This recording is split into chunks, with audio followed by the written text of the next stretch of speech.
আসসালামু আলাইকুম সুপ্রিয় নবম, দশম ও দাখিল পরীক্ষার্থীবৃন্দ। তোমাদের যে গণিতে ১০০ নম্বর রয়েছে সেই ১০০ নম্বর কিন্তু ৩ টা ভাগে বিভক্ত। অর্থাৎ বহু নির্বাচনী বা এমসিকিউ এ থাকে ৩০ নম্বর, সৃজনশীলে থাকে ৫০ নম্বর এবং সংক্ষিপ্ত প্রশ্নের উত্তরে থাকে ২০ নম্বর। তো এই সৃজনশীল প্রশ্নে কিন্তু আবার ৪ টা ভাগ রয়েছে। যেই ৪ টা ভাগের মধ্যে ঘ বিভাগ অর্থাৎ ৪ নাম্বার যে পার্টটা রয়েছে পরিসংখ্যান, সেই পরিসংখ্যান পার্টটা কিন্তু প্রত্যেকের জন্য খুবই ইম্পোর্টেন্ট। আমি কেন ইম্পোর্টেন্ট বলছি? কারণ এই পরিসংখ্যানে যে ২ টি প্রশ্ন পরীক্ষায় আসে সেখান থেকে যদি তোমরা চাও কেউ ২ টিই আনসার করবে তাহলে কিন্তু এই ২ টিই আনসার করতে পারো। এর ফলে কি হবে? তোমাদের ৫০ এ কিন্তু ২০ নম্বর তোমরা ইজিলি পেয়ে যাবে। তো এই ক্ষেত্রে এই অধ্যায়টা তোমাদেরকে খুব ভালোভাবে করতে হবে এবং যে ক্যালকুলেশন গুলো রয়েছে সেগুলো খুব সতর্কতার সহিত করতে হবে। তাহলেই তোমরা এই ৫০ এ ২০ নম্বর খুব সহজেই পেয়ে যাবে। তো তোমাদের যে সৃজনশীলে গ নং যে প্রশ্নটা থাকে সেই গ নং প্রশ্নের সঠিকভাবে আনসারের লক্ষ্যে আজকের আমার এই ভিডিও। তো দেখো তোমাদের যে বইয়ে অনুশীলনের যে ১০ নম্বর প্রশ্নটা রয়েছে, দশম শ্রেণীর ৫০ জন শিক্ষার্থীর গণিত বিষয়ে প্রাপ্ত নম্বরের গণসংখ্যা নিবেশন সারণী দেওয়া হলো। প্রদত্ত উপাত্তের গণসংখ্যা বহুভুজ ও অজীব রেখা আঁকো। এটা কিন্তু তোমাদের অনুশীলনীর যে ১০ নম্বর প্রশ্ন সেটাই। তো এখানে আমরা দেখতে পাচ্ছি আমাদের গণসংখ্যা নিবেশনের একটা সারণী দেওয়া রয়েছে। শ্রেণীব্যাপ্তি এবং গণসংখ্যা দেওয়া রয়েছে। ৩১ থেকে ৪০, ৪১ থেকে ৫০, ৫১ থেকে ৬০, ৬১ থেকে ৭০, ৭১ থেকে ৮০, ৮০ থেকে ৯০, ৯১ থেকে ১০০। এখানে আমার জায়গা অল্প, সেই কারণে আমি একটু উপর নিচ করে লিখেছি। ৮১ থেকে ৯০, ৯১ থেকে ১০০। এটা কিন্তু তোমাদের অনুশীলনীর প্রশ্ন। তো এই প্রশ্নে আমরা দেখতে পাচ্ছি আমাদের টোটাল ২ টা বিষয় এসেছে উপাত্তগুলো থেকে। এই যে উপাত্তগুলো দেওয়া রয়েছে এগুলো থেকে আমাদেরকে গণসংখ্যা বহুভুজ আঁকতে হবে এবং অজীব রেখা আঁকতে হবে। তো এখানে আমি ২ টা গ্রাফ আঁকবো। প্রথমে আঁকবো গণসংখ্যা বহুভুজ এবং পরবর্তীতে অজীব রেখা। তো আমরা প্রত্যেকেই জানি আমাদেরকে গণসংখ্যা বহুভুজ আঁকতে হলে কিন্তু আমাদের প্রথমে একটা ছক করে নিতে হয়, অর্থাৎ এই ছকটা করতে হবে। এখানে দেওয়া রয়েছে শ্রেণী ব্যাপ্তি এবং গণসংখ্যা, এর পাশাপাশি আমাদেরকে শ্রেণীর মধ্যবিন্দুটা নির্ণয় করতে হবে। তো তোমরা দেখো এই যে এরকম এখানে সারি রয়েছে ৭ টি, তো আমরা ৮ টি দেব এবং শ্রেণী ব্যাপ্তি এবং গণসংখ্যার পাশাপাশি কিন্তু আমরা শ্রেণীর মধ্যবিন্দুটা নির্ণয় করব। তো দেখো এই যে এরকম প্রথমেই তোমরা খাতায় লিখবে গণসংখ্যা বহুভুজের সারণী, তারপর শ্রেণী ব্যাপ্তি, শ্রেণীর মধ্যবিন্দু, গণসংখ্যা।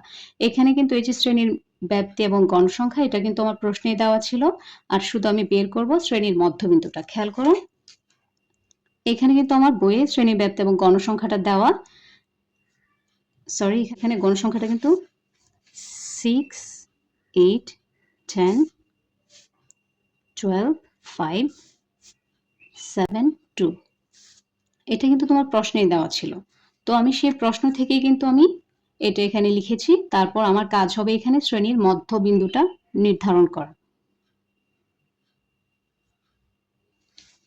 তো তোমাদের সাথে একটা তথ্য শেয়ার করে নেই। আমাদের এই চ্যানেল কিন্তু তোমরা যারা দাখিল পরীক্ষার্থী রয়েছে তাদের জন্য সব বিষয়ের একটা চমৎকার সাজেশন তৈরি করেছে। তোমরা যারা সাজেশনটি নিতে চাও অবশ্যই স্ক্রিনে দেওয়া হোয়াটসঅ্যাপ নাম্বারে যোগাযোগ করতে পারো। সাজেশনটির শুভেচ্ছা মূল্য হচ্ছে মাত্র ২১০ টাকা।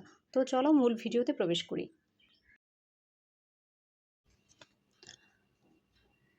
তো এই ক্ষেত্রে আমরা কিভাবে শ্রেণীর মধ্যবিন্দুটা নির্ণয় করি? আমরা আমাদের যে শ্রেণী ব্যাপ্তি রয়েছে ২ টা শ্রেণী একসাথে যোগ করব, যোগ করে ২ দিয়ে ভাগ করব। ৩১ এবং ৪০ যোগ করলে কত হয় আমাদের? ৭১। ৭১ কে ২ দিয়ে যদি আমরা ভাগ করি তাহলে আমাদের অ্যান্সার হয় ৩৫.৫। তারপর ৪১ থেকে ৫০ যোগ করব, তারপর ভাগ করব এবং ভাগ করলে হবে আমাদের ৪৫.৫। আমরা দেখতে পাচ্ছি এখানে আমাদের শ্রেণী ব্যাপ্তিটা কিন্তু ১০। ৩১ থেকে ৪০ তোমরা একটু দেখো ৩১, ৩২, ৩৩, ৩৪, ৩৫, ৩৬, ৩৭, ৩৮, ৩৯, ৪০ আমাদের শ্রেণী ব্যবধান হচ্ছে ১০। সো আমরা এটা ১০ করে নিলেই হচ্ছে ৪৫.৫, ৫৫.৫, ৬৫.৫, ৭৫.৫, পরে হচ্ছে ৮৫.৫ এবং লাস্ট হচ্ছে ৯৫.৫। তো আমরা কিন্তু শ্রেণীর মধ্যবিন্দু নির্ণয় করে ফেলেছি। তো আমি আবারও বলছি আমাদের বইয়ে দেওয়া ছিল শ্রেণী ব্যাপ্তি এবং গণসংখ্যা, আমরা শুধু এক্সট্রা শ্রেণীর মধ্যবিন্দুর জন্য আরেকটা কলাম যুক্ত করেছি, অর্থাৎ গণসংখ্যা বহুভুজের সারণীতে আমাদেরকে ৩ টা কলাম করতে হবে। ৩ টা কলামের মধ্যে ২ টা প্রশ্নে দেওয়া ছিল, আমরা শ্রেণীর মধ্যবিন্দুটা নির্ণয় করেছি। কেন নির্ণয় করেছি? যেটা আমরা এক্স অক্ষে বসাবো। এক্স অক্ষে আমরা বসাবো শ্রেণীর মধ্যবিন্দুটা এবং ওয়াই অক্ষে বসাবো আমরা গণসংখ্যাগুলো। ঠিক আছে? তো এখন আমরা একটা ছক কাগজ নিয়েছি। এই ছক কাগজে অর্থাৎ এই গ্রাফ পেপারে আমরা এখন গণসংখ্যা বহুভুজের যে লেখচিত্রটা সেটা আঁকবো। তো প্রথমে এক্স অক্ষ বরাবর একটা রেখা টানি। এটা ধরলাম এক্স অক্ষ, এটাকে ধরলাম এক্স অক্ষ।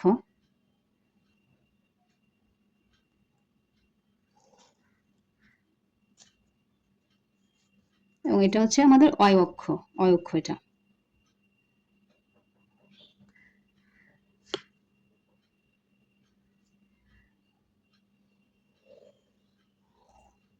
তোমরা কিন্তু এই চিত্রটা পেন্সিলে আঁকবে।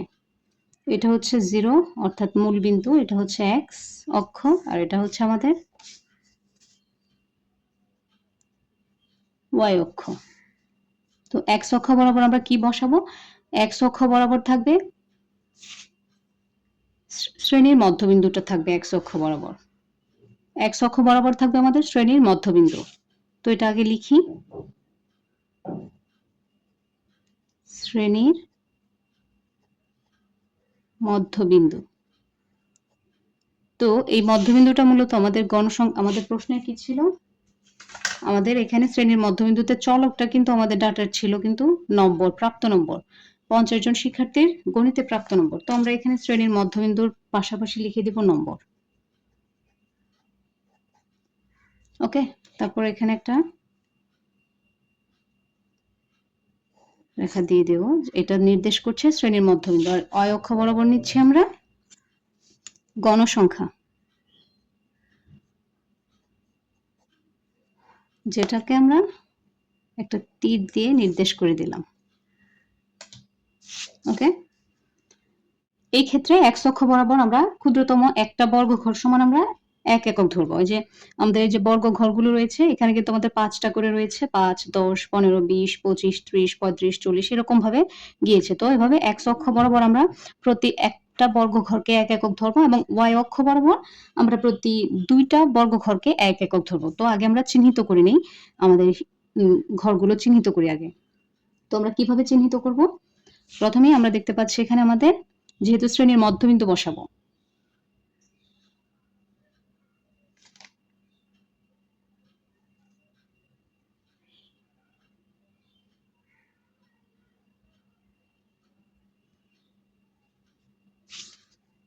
আর আরেকটা কথা বলে নেই, এই গণসংখ্যা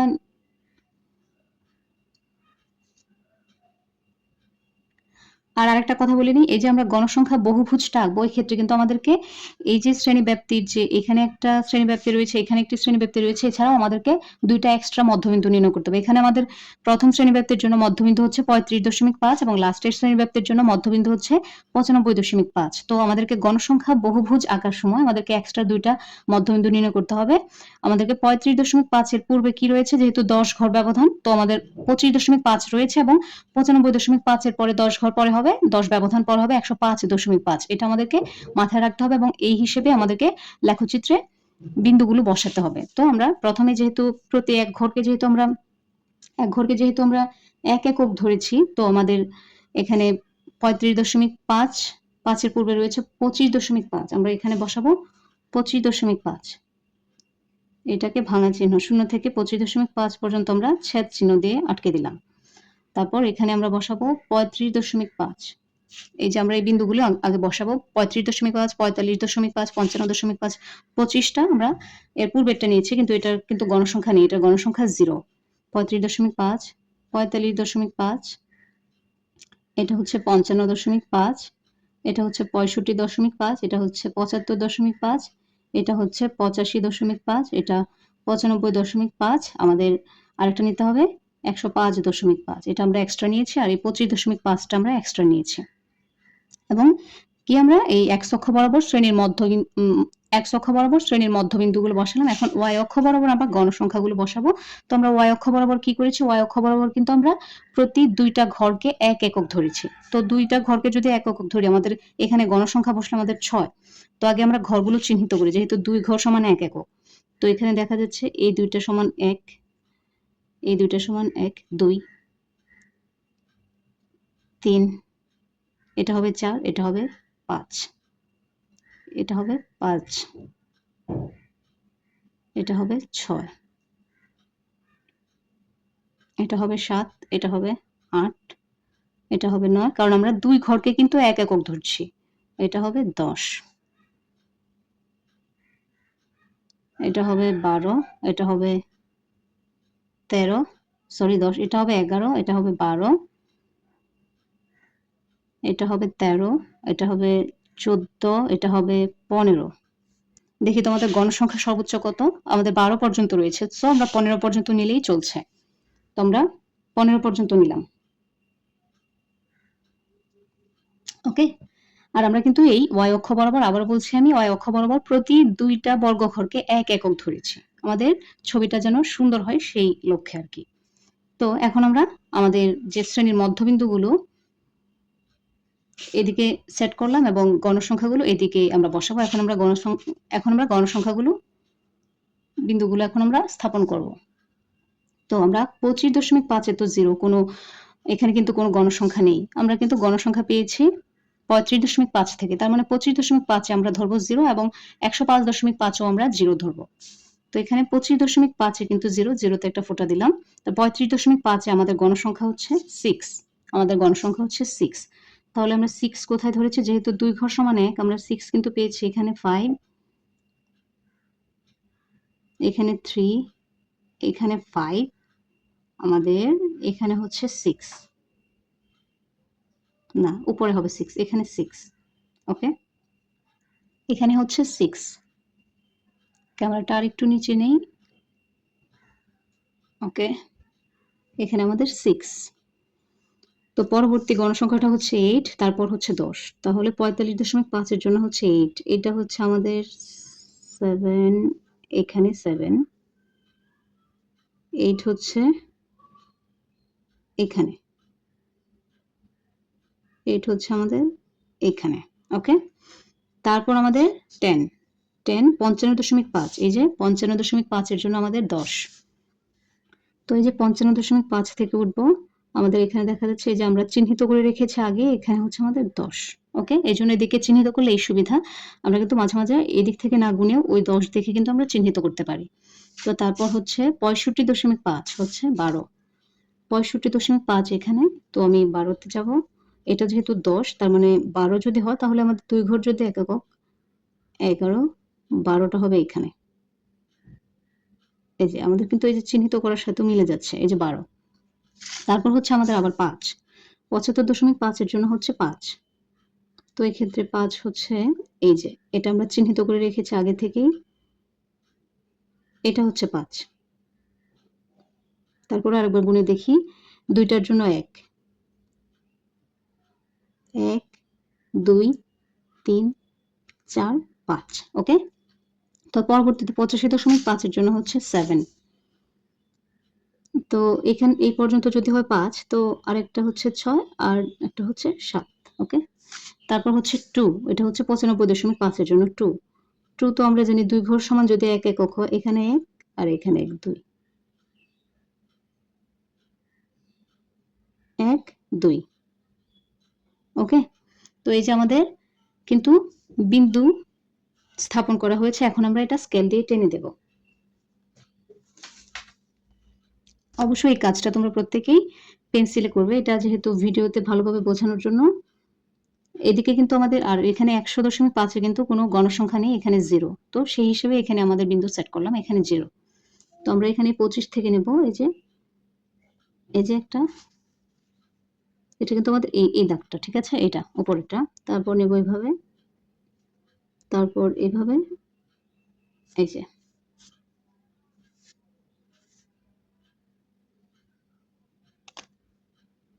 এটা হচ্ছে আমাদের 12। ওই বিন্দু কোথা থেকে আসলো?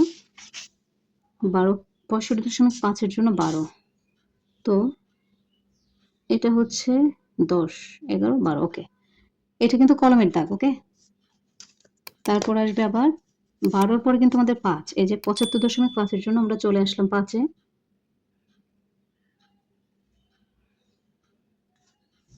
তারপর 7, তারপর গেলাম এদিকে। তারপর হচ্ছে আমাদের 2, 95.5 এর জন্য। এবং ফাইনালি আমরা 105 এ যে 0 ধরেছিলাম সেখানে আমরা যোগ করে দিলাম। এই যে এটা হয়ে গেল আমাদের গণসংখ্যা বহুভুজ। তো এই চিত্রটা কি? গণসংখ্যা বহুভুজ। তো এই গ্রাফ পেপারে আমরা এখানে স্কেলটা, আমাদের যেই হিসাবটা ধরে আমরা এই বহুভুজটা এঁকেছি সেটা আমরা লিখে দেব উপরে। ক্যামেরাটা একটু, হ্যাঁ। আমরা এই যে এই হিসাবটা আমরা এখানে লিখে দেব স্কেল। স্কেল কি? আমরা স্কেল কি করেছি? এক্স অক্ষ বরাবর নিয়েছি 1 ঘর সমান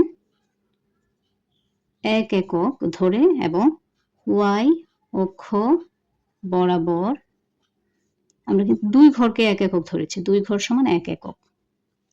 আর এই হিসাবটাই আমরা এখানে গ্রাফ পেপারে লিখে দিব। এখানে স্কেল লিখে এভাবে পরপর উপর নিচ করে লিখে দেব। তারপর আমরা খাতায় কি করব? এটা তো আমরা খাতায় আমাদের অ্যান্সার শিটের সাথে সেট করব। তো প্রথমে আমরা গণসংখ্যা বহুভুজের এই সারণীটা লিখব, উপরে এটা লিখে দেব। লেখার পর ছকটা আঁকবো। তারপর এখানে আমরা আরেকটা বর্ণনা দেব। কি দেব এটা? এখানে আমরা লিখব ছক কাগজে। এখানে আমরা কি লিখব? ছক কাগজে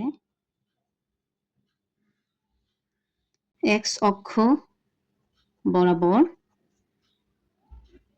ক্ষুদ্রতম 1 বর্গ ঘর সমান 1 একক এবং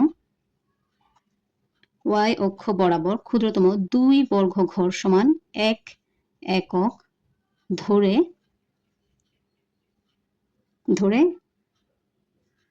এক্স অক্ষ বরাবর শ্রেণীর মধ্যবিন্দু এবং ওয়াই অক্ষ বরাবর গণসংখ্যা নিয়ে আমাদের কি হলো? গণসংখ্যা বহুভুজ আঁকা হলো। আরেকটা কাজ আমরা করেছি। আমরা কিন্তু এই 0 থেকে 25.5 পর্যন্ত অংশটাকে ভাঙা চিহ্ন দিয়ে দেখিয়ে দিয়েছি। এটাও কিন্তু আমরা চাইলে উল্লেখ করতে পারি। তো কিভাবে লিখব? 0 থেকে 25.5 পর্যন্ত শ্রেণীব্যাপ্তি ভাঙা বা ছেদ চিহ্ন দিয়ে বোঝানো হলো। এটা হচ্ছে আমাদের খাতার লেখা। আমরা এটা খাতায় লিখব। প্রথমে আমাদের এই ছকটা থাকবে। ছকের পর আমরা এই ছক কাগজে, তারপর আমরা এই চিত্রটা আঁকবো। আঁকার পর স্কেলটা বসিয়ে তারপর আমরা খাতায় এই লেখাটা লিখে আমাদের পুরো প্রশ্নের অ্যান্সারটা কমপ্লিট করব। তো পরবর্তীতে আমরা কি দেখব? এটা কিন্তু আমরা লিখলাম প্রদত্ত উপাত্তের, এই যে উপাত্তের উপর ভিত্তি করে গণসংখ্যা বহুভুজ। এখন কিন্তু আমাদের বাকি রয়েছে অজীব রেখা। তো এখন আমরা অজীব রেখাটা দেখে নেব। তো এই ক্ষেত্রে আমাদেরকে কিন্তু একটা ছক আঁকতে হবে। এই যে অজীব রেখার জন্য আমাদেরকে একটা ছক আঁকতে হবে। তো এই ক্ষেত্রে শ্রেণীব্যাপ্তি গণসংখ্যা আমাদের আগে থেকে দেওয়াই ছিল প্রশ্নে। এই যে আমাদের প্রশ্নে শ্রেণীব্যাপ্তি এবং গণসংখ্যাটা আগে থেকে দেওয়া থাকবে। তারপর আমাদেরকে ক্রমযোজিত গণসংখ্যাটা বের করতে হবে। তো ক্রমযোজিত গণসংখ্যাটা কি? ক্রমযোজিত গণসংখ্যা হচ্ছে ওই শ্রেণীর গণসংখ্যা এবং তার পূর্ববর্তী শ্রেণীর গণসংখ্যা। তো এই ক্ষেত্রে প্রথমটা শুরু হবে 6, গণসংখ্যা 6 এ থাকবে, কিন্তু পরবর্তীতে এই 6 এর এই পরবর্তী সেকেন্ড স্টেপ থেকে আমরা 8 যোগ করব। 6 আর 8 কত? 14। তারপর 14 আর 10 কত? 24। তারপর 24 আর 12 কত? 36। 36 আর 5 কত? 41। 41 আর 7 হচ্ছে 48। তারপর 48 আর 2 হচ্ছে 50। আর কিন্তু আমরা কিন্তু টোটাল যদি হিসাব করি আমাদের এখানে গণসংখ্যা কিন্তু 50 জনই রয়েছে। মূলত ক্রমযোজিত গণসংখ্যার মাধ্যমে এটাই বোঝানো হয় যে ওই যে 50 জন স্টুডেন্টের যে গণিতে প্রাপ্ত নম্বর দেওয়া রয়েছে সেই নম্বরগুলো মধ্যে 40 এর ভেতরে নম্বর পেয়েছে 6 জন, তারপর 50 এর ভেতরে নম্বর পেয়েছে 14 জন, 60 এর ভিতরে নম্বর পেয়েছে 24 জন, 70 এর ভেতরে নম্বর পেয়েছে 36 জন, 80 এর ভেতরে নম্বর পেয়েছে 41 জন এবং 90 এর ভেতরে নম্বর পেয়েছে 48 জন এবং সর্বশেষ 100 এর ভেতরে নম্বর পেয়েছে টোটাল, মানে 100 এর মধ্যে নম্বর পেয়েছে 50 জন। তো এই যে ডেটাটা, এটাই কিন্তু আমরা এখন চিত্রের মাধ্যমে উপস্থাপন করব। তো চলো চিত্রটা দেখে নিই। তো আমি আবারও বলছি, এই ক্রমযোজিত গণসংখ্যার মাধ্যমে এটাই বোঝাচ্ছে যে 40 এর মধ্যে 40 বা এর চেয়েও কম নম্বর পেয়েছে এরকম স্টুডেন্ট হচ্ছে 6 জন, 50 বা এর মধ্যে এর চেয়ে কম নম্বর পেয়েছে 14 জন, 60 বা এর চেয়ে বেশি, এর চেয়ে কম নম্বর পেয়েছে 24 জন। এরকম করে মূলত ক্রমযোজিত গণসংখ্যাটা এখানে দেওয়া হয়েছে এবং ক্রমযোজিত গণসংখ্যার যে সর্বশেষ নম্বরটা সেটা মোট গণসংখ্যার যোগফলটাই নির্দেশ করে। তো এখন আমরা ছক কাগজে কি করব, একটা ছক কাগজ দিলাম। আবার আমরা x অক্ষ এবং y অক্ষ আগে সেট করি। আগে আমরা রেখা টানি, এদিকে x অক্ষ,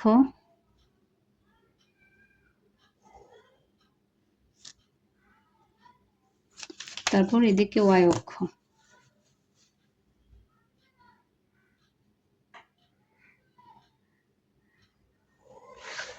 অবশ্যই এই কাজটা আমাদেরকে পেন্সিলে করতে হবে। এখন আমি বোঝার সুবিধার জন্য আমি কলম দিয়ে করছি।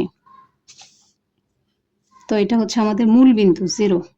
তো আমরা x অক্ষ বরাবর কি ধরবো, x অক্ষ বরাবর ধরবো আমরা শ্রেণীর উচ্চ সীমা, শ্রেণীর উচ্চ সীমা অর্থাৎ নম্বরের উচ্চ সীমা, যে নম্বরটা পেয়েছে এই যে নম্বরের, এই শ্রেণীতে নম্বরের উচ্চ সীমা হচ্ছে 40, এই শ্রেণীব্যাপ্তিতে নম্বরের উচ্চ সীমা হচ্ছে 50, এই শ্রেণীব্যাপ্তিতে 60, এই শ্রেণীব্যাপ্তিতে 70, এই শ্রেণীব্যাপ্তিতে 80, এই শ্রেণীব্যাপ্তিতে নম্বরের ঊর্ধ্বসীমা বা উচ্চ সীমা হচ্ছে 90 এবং এই শ্রেণীব্যাপ্তিতে নম্বরের ঊর্ধ্বসীমা বা উচ্চ সীমা হচ্ছে 100। তো আমরা এখানে এগুলি বসাবো এবং আমাদের ছক কাগজে এই কাজটা করতে হলে আমাদেরকে একটা কাজ করতে হবে। শুরুতে আমাদেরকে একটা ঘর বেশি ধরতে হবে, 21 থেকে 30। যেহেতু 31 থেকে 40, 41 থেকে 50, এটা প্রত্যেকটাতে 10 ঘর ব্যবধান, অর্থাৎ 10 ব্যবধান রয়েছে। তো আমরা ছক কাগজে যখন বিন্দু স্থাপন করব এক্ষেত্রে আমাদেরকে প্রথমটাকে ধরে নিতে হবে 21 থেকে, মনে মনে ভাবতে হবে যে 21 থেকে 30 রয়েছে এবং শেষে ধরতে হবে 101 থেকে 110 রয়েছে এবং সেভাবে আমাদেরকে ছক কাগজে বিন্দুগুলো স্থাপন করতে হবে। তো x অক্ষ বরাবর শ্রেণীর উচ্চ সীমা বা ঊর্ধ্বসীমা, উচ্চ সীমা বলতে এটা নম্বরের, আর y অক্ষ বরাবর হচ্ছে গণসংখ্যা। কি গণসংখ্যা? ক্রমযোজিত গণসংখ্যা। এখানে হচ্ছে ক্রমযোজিত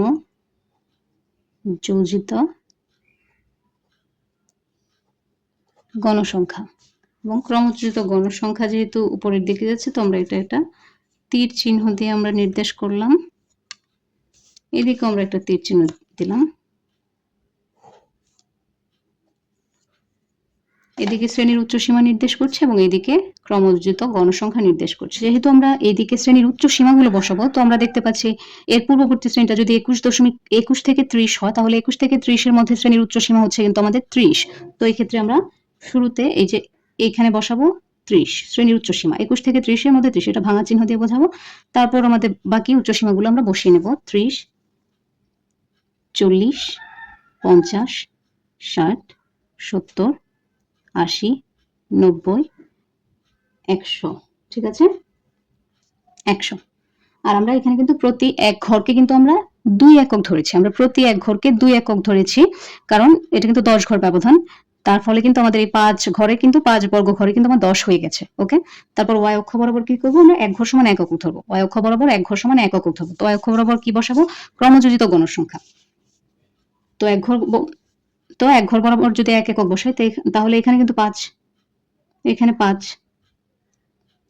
আমার বসাতে হবে কি 6, তাহলে 6 থেকে হিসাব করি, এটা হচ্ছে 6, তারপর হচ্ছে 14, 6, এটা যদি 10 হয় 14 হচ্ছে আমার এখানে 24, 36, এটা যদি 20 হয় তাহলে 24 হচ্ছে এটা 24, তারপর 36, 30, 35, এটা হচ্ছে 36, তারপর 41, এটা যদি 40 হয় 41 হবে এটা, তারপর 48, এটা যদি 50, 45, এটা যদি 50 হয় তাহলে 45, এখানে হবে আমার 48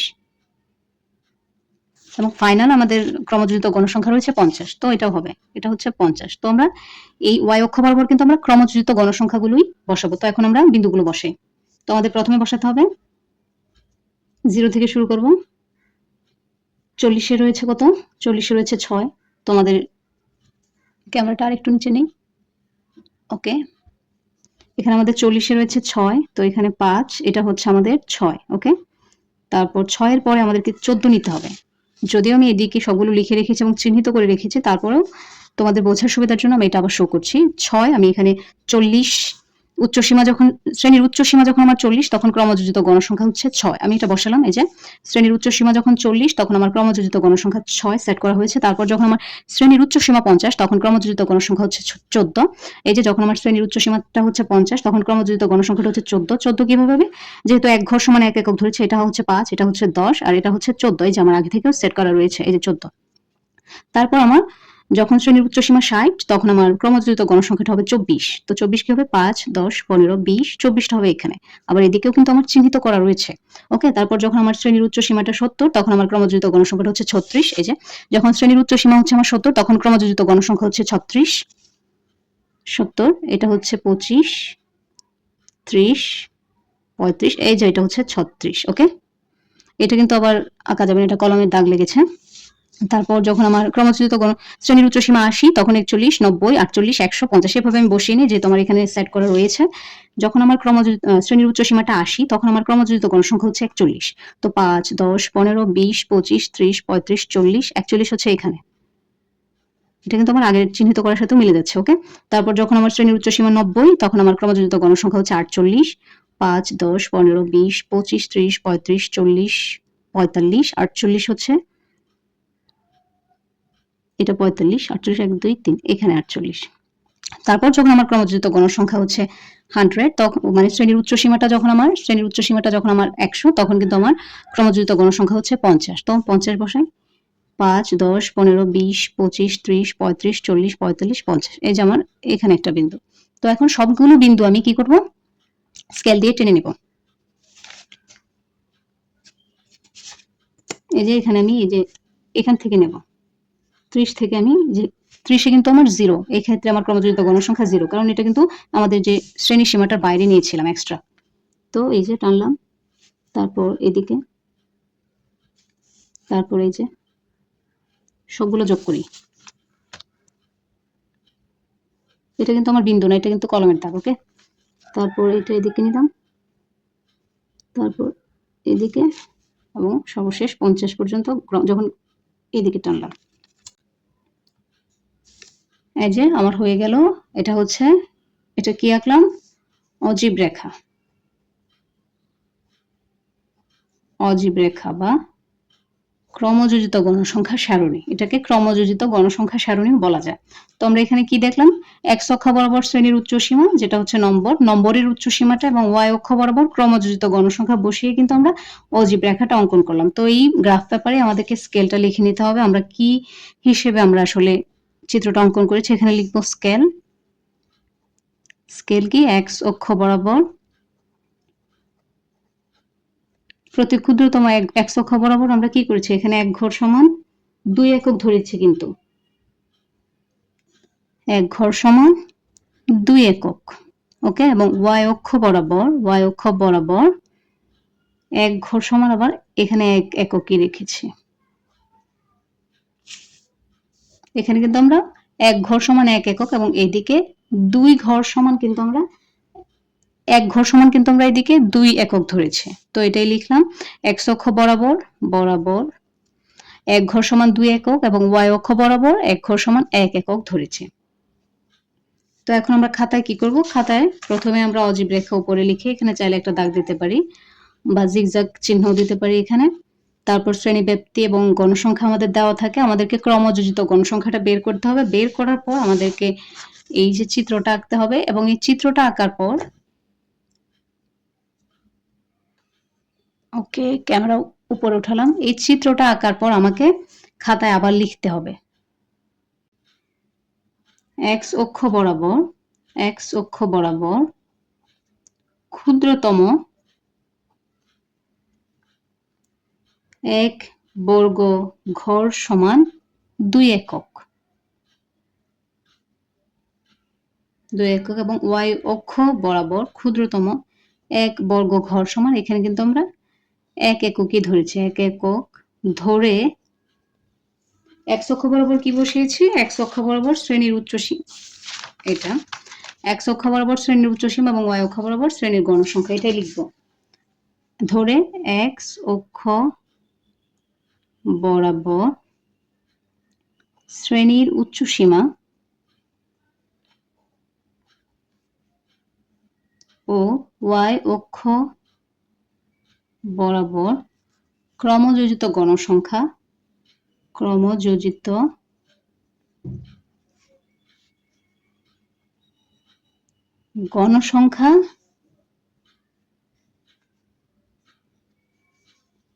বসিয়ে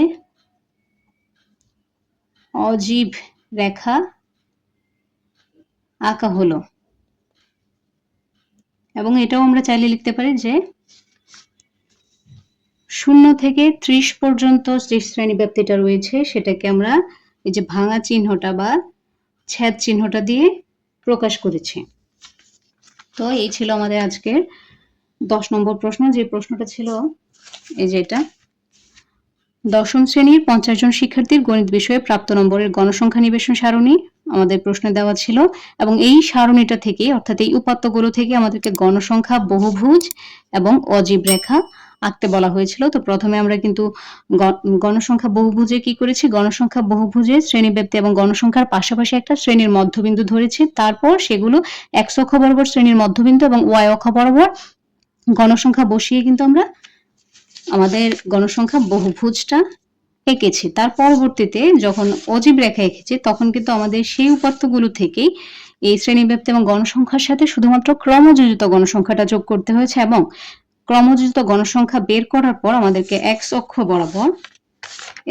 বরাবর শ্রেণীর উচ্চসীমা এবং ওয়াই অক্ষ বরাবর ক্রমযোজিত গণসংখ্যা বসিয়ে বিন্দুগুলো স্থাপন করে কিন্তু আমরা স্কেল টেনে কিন্তু আমাদের অজীব রেখাটা পেয়েছি। এই অজীব রেখাকে কিন্তু ক্রমযোজিত গণসংখ্যাও বলা হয়।